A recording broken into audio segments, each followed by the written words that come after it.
그리고 그걸 이제 GS를 간단하게 좀 요약을 해보자면 그때 사람들이 어떻게 살았나. 이제 하루 종일 그냥 동물 쫓아다니고 먹을 식물 채집하고 뭐 이러는 건데 매일 6시간에서 8시간을 걷습니다. 수렵을 하기 위해서건 채집을 하기 위해서건 하루 종일 걸어야 돼요. 그래서 그게 이제 운동 습관, 적정 운동 습관의 기준이 돼요. 낮 동안은 하루 종일 걸어 다녀야 한다. 좀 너무 좀 멀죠?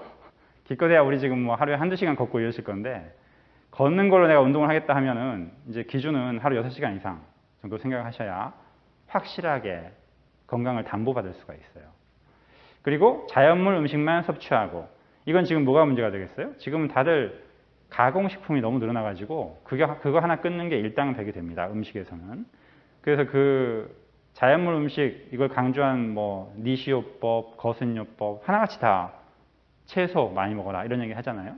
그건 의미가 있죠. 다만 이제 그렇다고 채식을 해버리면 안 되고 채소를 많이 먹는 건 아주 중요해요. 근데 고기를 안 먹어버리면 또 다른 문제가 생기기 때문에 이때 주식으로 먹었던 것들 제일 많은 건 주변에 있던 풀이겠죠. 그러니까 채소가 중요해지는데 이 동시에 초식 동물도 충분히 많이 있었거든요. 그래서 고기나 생선도 이 기본은 먹어줘야 한다는 거. 그 정도만 지키면 식사는 큰 문제가 안 되고요. 그리고 해가 지면 잠자리에 든다. 이건 이제 뭐 알고 계시는 분이 많을 거니까. 그리고 평생 150명만 알고 지냈다. 이 말은 그 당시에 이제 지금처럼 막 무슨 모니터 기기가 있고 온갖 인터넷 때문에 이렇게 정보가 막 폭주하는 사회가 아니고 그냥 하루 종일 살아도 이렇게 뭔가 정보량 자체가 많지 않는 그런 사회였다는 거. 그래서 지금도 이 머리, 대뇌의 사용량을 줄이려고 하는 명상 이런 게 도움이 되는 이유가 인간 DNA가 이런 조건에서 만들어졌기 때문이죠.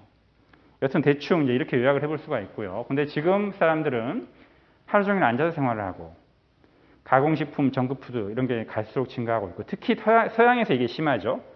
그리고 이제 우리나라도 이미 서구화돼 버려서 우리나라도 갈수록 영향을 더 받고 있고 불규칙하거나 너무 부족한 수면 습관도 문제가 되고 되뇌의 과로나 스트레스 같은 것도 문제가 되고 그래서 이 차이만큼 이렇게 살면 누구나 건강해지는데 지금은 이렇게 살잖아요. 그리고 사람에 따라서 이 차이가 더 큰 사람이 있을 거고 더 작은 사람이 있을 거고 이 차이가 커질수록 더 몸은 안 좋아집니다. 거의 기계적으로. 그리고 그게 나이가 들수록 인생의 후반부에 누적돼서 나타나게 되고요. 보통 이제 성장기까지는 큰 문제 없이 내 몸이 버텨주는데 체력이 떨어지는 중년 이후부터 이제 더 문제가 되죠. 하여튼 그 대표가 이제 암이라고 보시면 돼요. 그래서 방금 한 얘기를 조금 더 전문적으로 나눠서 보자면 식사 습관, 운동 습관, 수면 습관, 마음 습관으로 나눠서 보자면 이제 자연물을 먹고 살면 건강하는데 지금 이렇게 가공식품이 범람하면서 두 가지 중요한 문제가 나타납니다. 식사는 영양소는 결핍돼요. 그래서 비타민이나 무기질이나 섬유소나 이런 것들은 많이 드실수록 좋아요. 다양하게 많이. 저게 대표가 뭐다? 채소. 그리고 한식의 밑반찬. 이 두 가지는 아주 건강한 식단이 됩니다. 그리고 칼로리는 과잉이 되죠. 탄수화물, 단백질, 지방.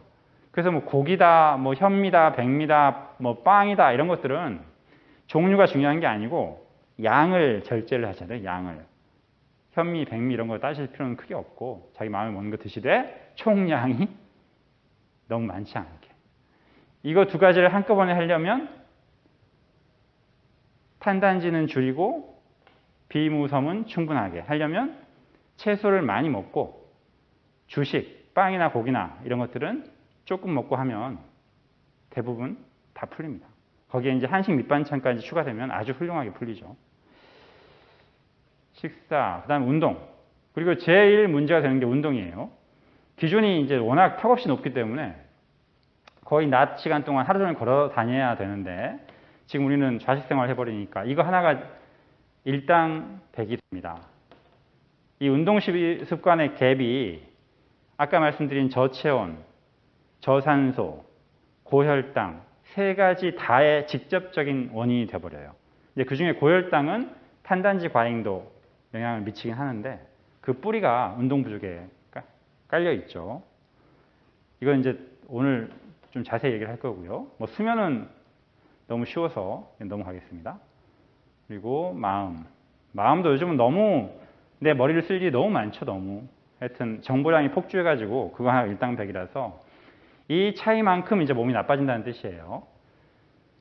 그래서 이제 사람들이 바보가 아니니까 이것을 메꿔 주려고 다 이제 그 뭔가 방법이 나옵니다. 더 이제 아이디어가 나오는데 지금 이제 여러분도 아마 공부를 해보셨겠지만 암 진단을 받았다. 그러면 제일 많이 의지하는 게 식이요법이에요. 특히 우리나라 분들. 우리나라는 이제 동의보감의 영향으로 동의보감 때는 먹거리가 부족해가지고 먹거리로 하는 치료법들이 발전을 했는데 지금은 먹거리가 넘치거든요. 넘친데도 그 먹거리를 중시하던 이 사고 패턴 때문에 아직도 식이요법을 막 더 중심을 두려는 분들이 많은데 이것은 굳이 따지자면 서양 애들한테는 아주 치명적이에요. 걔네들은 뭐 이 음식 식재료 자체가 너무 제한되어 있어서 한식 밑반찬 같은 게 거의 드물거든요. 그냥 무슨 뭐 빵이나 고기나 우유나 이런 것만 먹고 사는 애들이라서 걔네들한테는 이게 아주 중요해지는데 동양에서는 식이요법이 중요하긴 하지만 제1 변수가 되지는 않습니다. 그냥 보조 변수 정도로 생각하시면 돼요. 그리고 마찬가지로 명상, 이제 이 스트레스 때문에 문제가 되는 것도 많기 때문에 명상이나 참선이나 이런 것도 이 스킬이 개발이 돼가지고 이용을 하고 있죠. 이걸 하시는 암 환자분들도 많이 있고. 근데 문제는 뭐다? 옛날에는 식이요법이나 명상만 해도 도움이 많이 됐어요. 옛날에는. 근데 100년 전부터는 이 운동 습관 하나가 일당백의 변수가 돼 있거든요. 좌식 생활을 하는 사람들에 한해서는. 그래서 이거 하나를 해결하지 않으면 아무리 식이요법이나 명상 가지고 이렇게 의존을 해도 조금 좋아지는 것 같다가 대부분 정체가 돼버려요. 정체가 될 때부터 이제 어떻게 할 바를 모르고 막 더 심하게 막 극한까지 막 가고 하는데 그러실 필요는 없고 제일 영향력이 큰 변수 하나를 잡으면 대부분 다 풀린다는 거. 그 얘기를 위주로 좀 해드릴게요. 여기까지 좀 이해되십니까? 그러니까 기존 의사들 중에 뭐 자연의학자들이 많이 있는데 양심적인 분들도 많아요. 공부도 많이 하고. 근데 이거 하나를 관을 못 잡는 분들이 너무 많아요. 그래야 환자들한테 뭐 식사, 음식이나 명상을 강조하는 의사나 한의사들이 많은데 안타까운 현실이죠. 그래서 그런 얘기를 따라도 암 치료율이 그렇게 높아지지가 않습니다. 조금 호전되다가 정체되거나 해버리니까. 근데 이 운동 변수 하나를 잡아주기가 쉽지가 않아요. 그래서 오늘 얘기를 좀 할 겁니다.